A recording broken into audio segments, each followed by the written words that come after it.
Howdy, welcome to Ausgrave Royalty. I am Justin. We are in here with another video for our examination of Bolen's Gods and Goddesses. You can check the description of the videos in the link below for the books we're talking about. And this is season 3 of the channel's dive into archetypal psychology.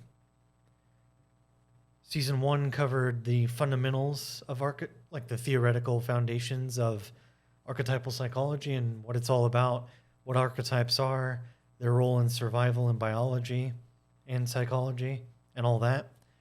So that's what season 1's about with Dr. Anthony Stevens. Season 2, we look at King, Warrior, Magician, Lover with Robert L. Moore and Douglas Gillette.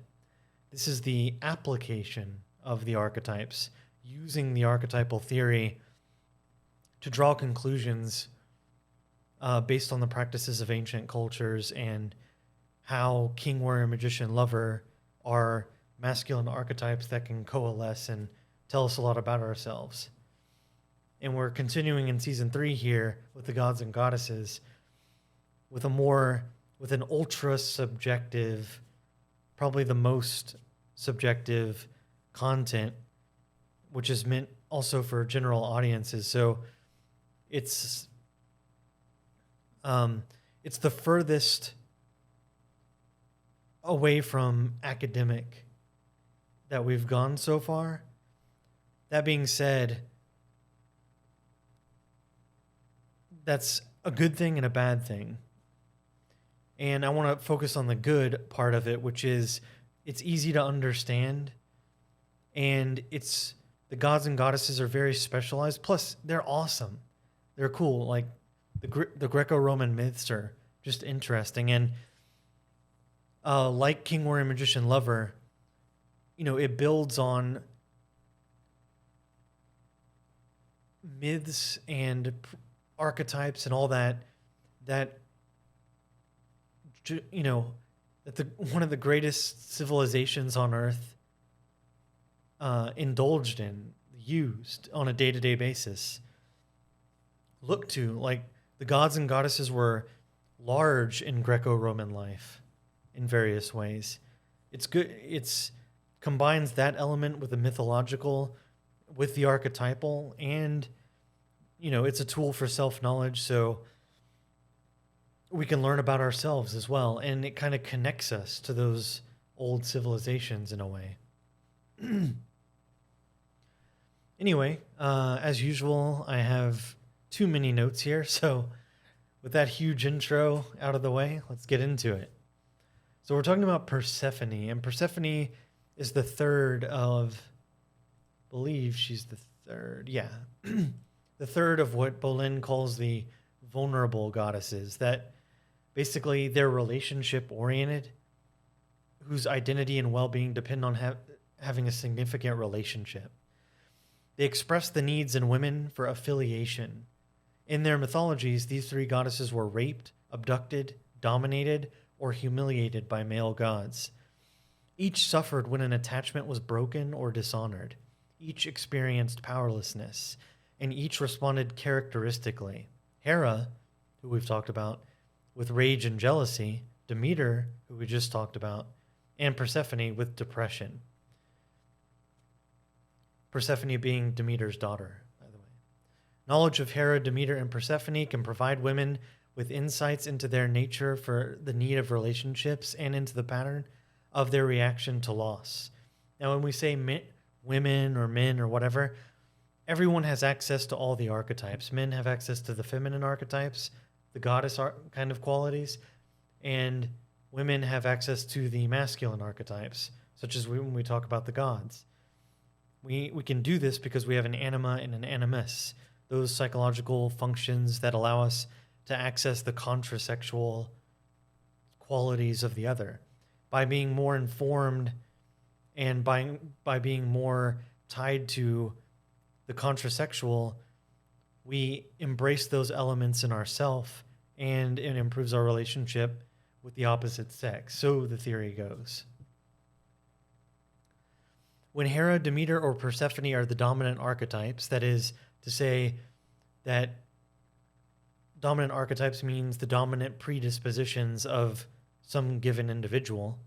Someone might be a Zeus person, some might be a Demeter person, yet it's important to say that no one can be an archetype, nor should they desire to be. We all have all the archetypes pulling at us, and throughout our lives, some of those voices or inner voices are louder than others, and sometimes they go away, only to resurface later. Some are never heard from at all in someone's life. Others are a constant voice throughout the life of somebody. So when we talk about a Demeter person or a Persephone person, we're just saying that it's like a caricature, as if that the traits that those gods or goddesses represent are the ones at the forefront, right? So when Hera, Demeter, or Persephone are dominant archetypes, the motivational pull is relationship rather than achievement and autonomy or new experience. They are motivated by the rewards of friendship, approval, love, attention, and by the need of the archetype to mate in terms of Hera, or to nurture in terms of Demeter, or to be dependent in terms of Persephone. For these women, fulfilling traditional women's roles can be personally meaningful. So remember that Persephone is the daughter of the goddess Demeter, and I won't go through the whole myth here, but she was abducted by Hades, taken to the underworld. Go look up this myth. It should be pretty common, but basically it's the explanation for the seasons. Demeter was overseeing the harvest and all that. So when Persephone left, her way of expressing anger was depression. Everything decayed. Nature decayed. Nothing grew. It was cold, and so on. But then when things got resolved and Persephone was at least able to visit Demeter every once in a while, aka spring and summer, growth and harvest, excuse me, then things start growing again. Demeter's happy, and so on and so on.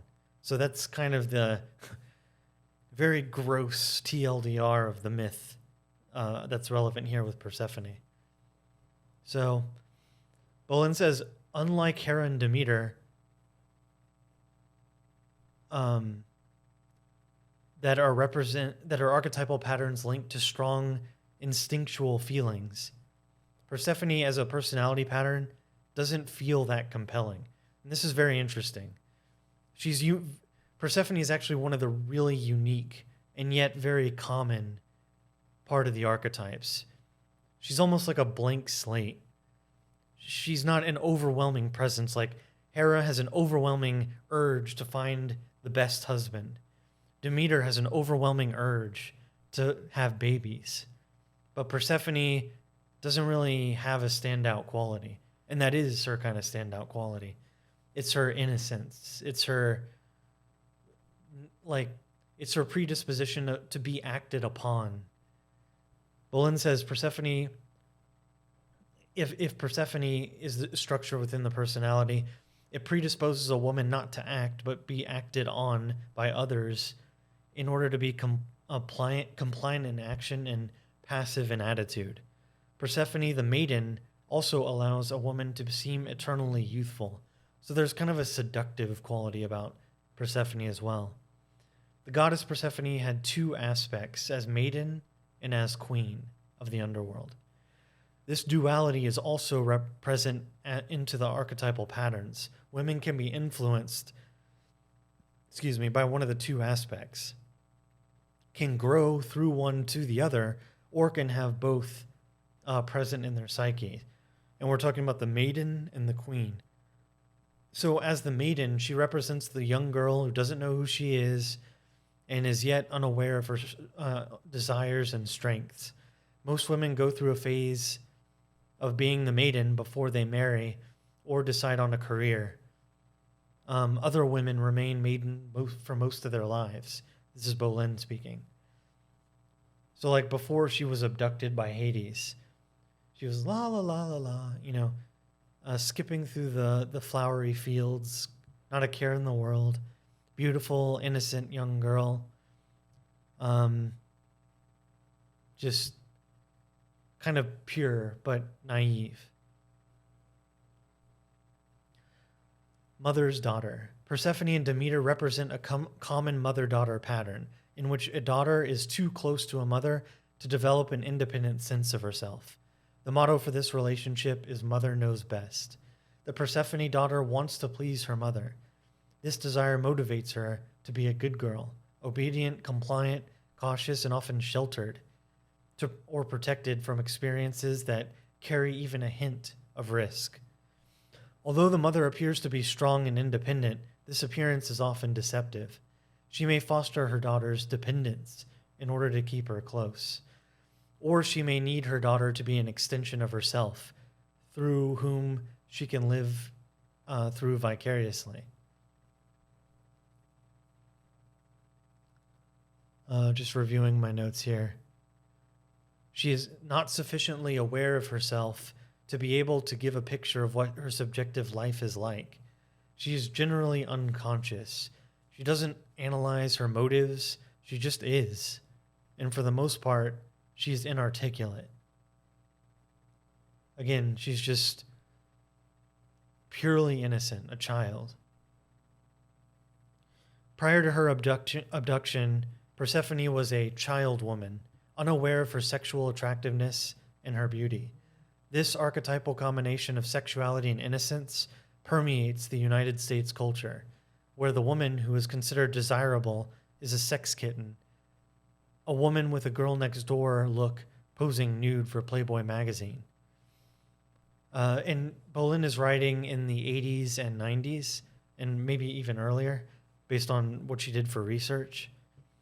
So there's like, the generation has changed quite a bit, but I think the combination of sexuality and innocence is still accurate. And it reminds me of Robert Greene's book on seduction. And he talks about the seducer, like the archetypes of seduction. Ironic, I think he calls them that. And one of them is the coquette, who is the epitome of the, innocent looking but sexy kind of symbol, kind of combination. So that's what that reminds me of. Actually, she said, and Bolen says, in Japan, even more than the United States, the ideal woman resembles Persephone. She is quiet, demure, and compliant. She learns that she must never say no directly, and she must avoid disturbing the harmony by disagreeing or being disagreeable.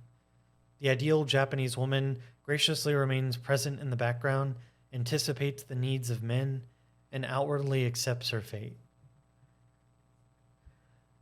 Yeah, and we see, I see this in anime a lot. A lot of the characters are like that. For better and for worse, I would say. So let's talk about the underworld. Although her first experience with the underworld was kidnap victim, she later became queen of the underworld, the guide for others who visited there. This aspect of the Persephone archetype develops, as in the myth, as a result of experience and growth. Symbolically, the underworld can represent deeper layers of the psyche.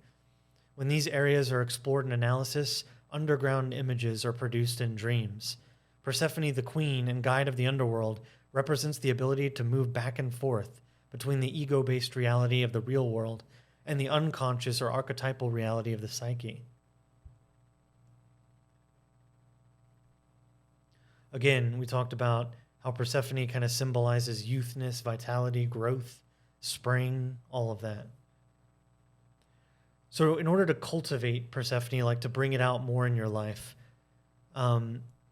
especially for women like Athena and Artemis, who are achievement-oriented, who do not do well when they encounter a lack of clarity about how and when to act, or an uncertainty about what has the highest priority. For this, they need to cultivate Persephone's ability to wait for the situation to change or for their feelings to become clear. So just calm down and embrace, like, read the room, basically, instead of just charging ahead like Athena and Artemis, who we've covered in previous videos. Placing a positive value on receptivity is the first step in its cultivation. Really important. And good strength for Persephone. Receptivity. So I want to make sure I get to everything here. I'm looking through my notes. Let's skip to psychological difficulties. The goddess Persephone has a carefree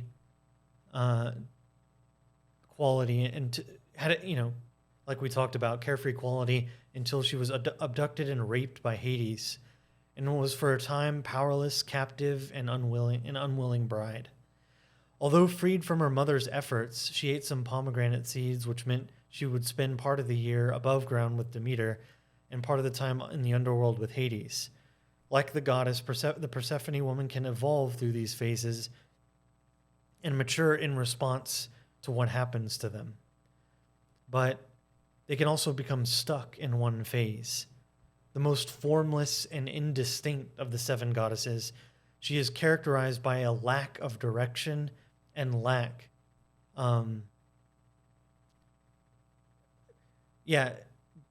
She has a lack of direction, but she also has the widest variety for roots to grow. So she says between the age of 30 and 40, reality intrudes on a Persephone woman's illusion that she is eternally young. In the Manosphere, I think they call this hitting the wall. She may begin to sense that something is wrong. By the biological clock, she is running out of time to have a child. She may realize that her job is no future, or she may look at herself in the mirror and see that she's been growing older. Looking around at her friends, she realizes that they have grown up and left her behind. They have husbands and families and are established in careers. What they really do matters to someone else. And in some definite but intangible way, they are different from her because life has affected them and left its mark.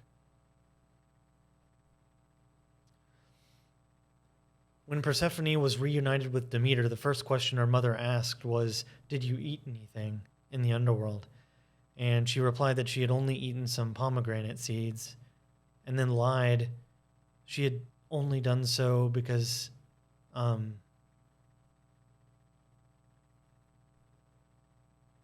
sorry, I'm getting mixed up in my notes.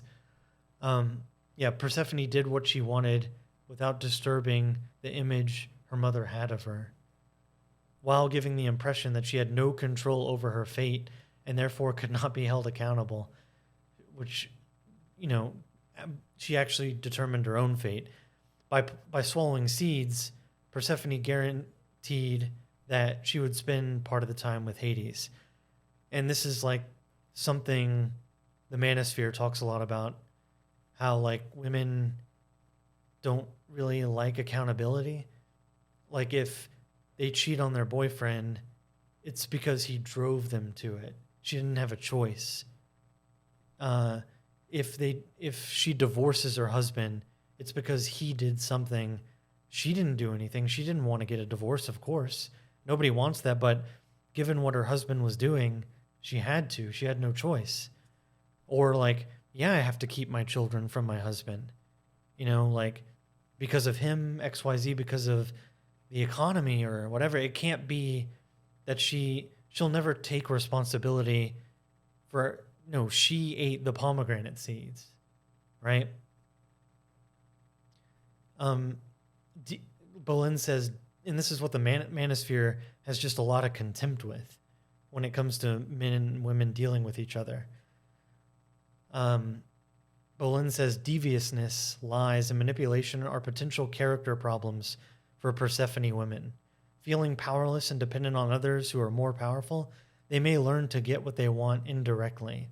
They may wait for the opportune time to act, or they may use that. They may tell only part of the truth or may lie outright. Yeah, and narcissism is yet another pitfall for some Persephone women, Bolen says. They may become so anxiously fixed on themselves that they lose their capacity to relate with others.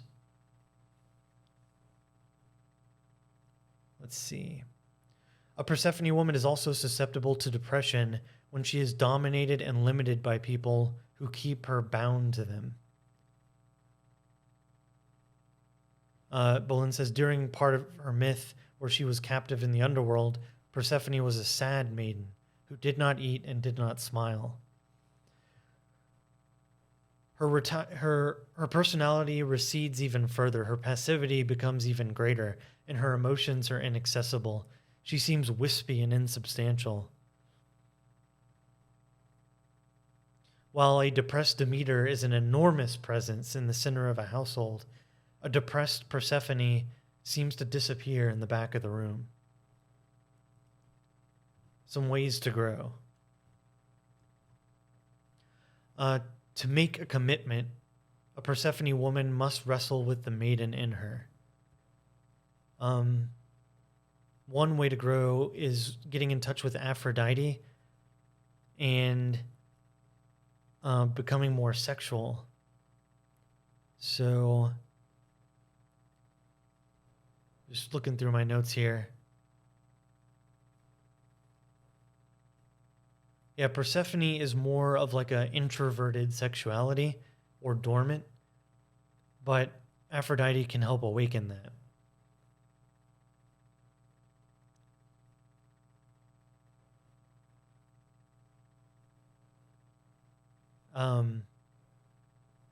Right. Just looking over my notes here, sorry. Got a few minutes here. In terms of sexuality, a woman who is in the phase of Persephone, the maiden, is like Sleeping Beauty or Snow White, asleep or unconscious of her sexuality, waiting for the prince to come along to awaken her. And that's what's meant with like a good combination with Aphrodite. Basically, instead of being sexually inert, maybe, actually trying to make things happen. Marriage. So marriage is often something that happens to, like everything else, something happened to the Persephone woman, not that she wanted it at all. She gets, quote unquote, she gets abducted into marriage when a man wants to get married and persuades her to say yes. By nature, Persephone women have traditionally feminine personalities. They defer to the stronger person, rather are receptive rather than active, and they're not competitive or pushy. Men choose them, not vice versa. Again, there's this thing in the manosphere where they say, like, even when y'all have sex, it was like they want to... I'm not saying I agree with this, but there's the theory that, like, a woman wanting sex? No, that can't be right. The man had to awaken it in her, and it was the man who made it happen. So, again, it's a way of avoiding accountability.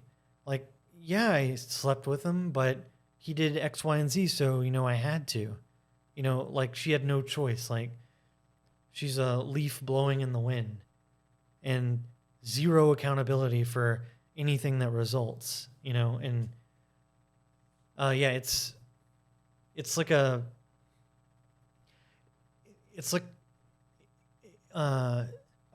covert kind of corrosiveness.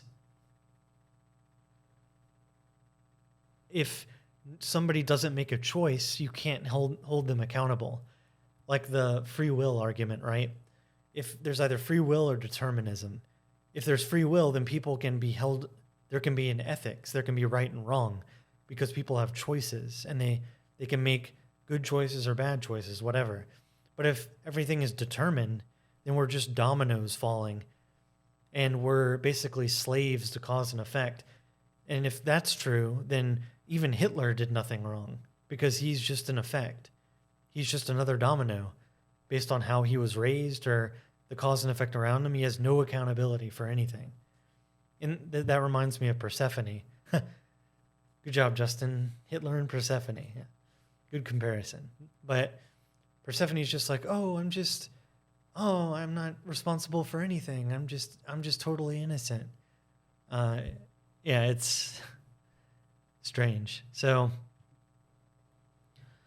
just talk about, I know I've been giving them throughout, but some more reactions to Persephone from my own that I noticed when I was looking at all this stuff. My impression is that I think Persephone women represent the most common of the archetypes. For me as a man living in this generation, I think Bolen makes that judgment too. And I think the reason for that is cultural, especially what she mentioned about like the strong cultural influences like in Japan. I have in my notes here, it's hard for me to picture somebody being a Persephone into midlife, but I think that's happening more and more if I'm to believe like the TikTok stuff. Not that I'm on it, I just see it go by, or the memes or whatever, of this trope of, since women are putting off marriage and children in favor of kind of a recreational party girl and yet career-driven lifestyle, like the youth is being pushed out more and more, which is why there's this tragedy, I guess, more like a comeuppance perhaps, or like fate or whatever, just because they've depended on their beauty and all the benefits from it, and then they start to get old and they can't compete with younger women. They have a big crisis that suddenly they haven't developed as individuals, and now they're in trouble, and now they're older and have trouble conceiving. So it's like, this is a danger for the Persephone kind of woman. And since I hear about that a lot, so I'm assuming Persephone is a big archetype in our culture. And that was kind of a long-winded way of getting to the point, but yeah.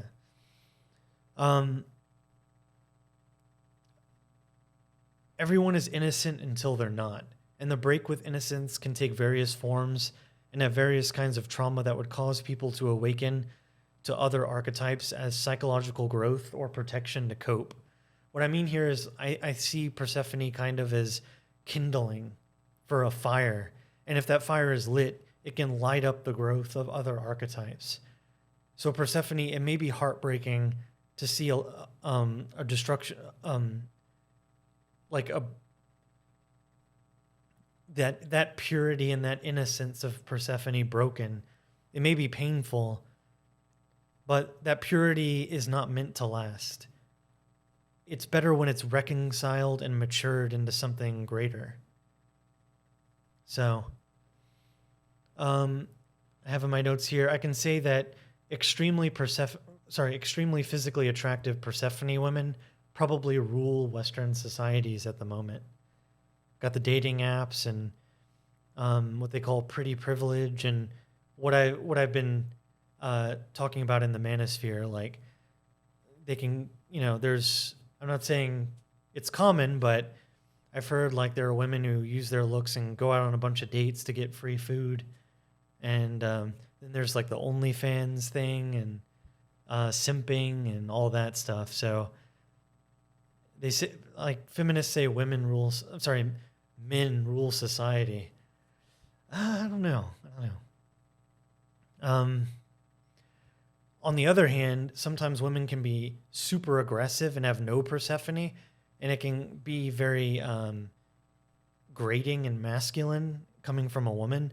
So I think like maybe a lot of women need to get in touch with Persephone too, or at least have it mature so that it comes off as more feminine rather than competitive and combative, I have more notes here, but I'm kind of at the end of the video. Never gets all my notes. Anyway, hope y'all are getting value out of this. Comment down below. Valuable links in the description, and I'll see y'all in the next one. Bye-bye.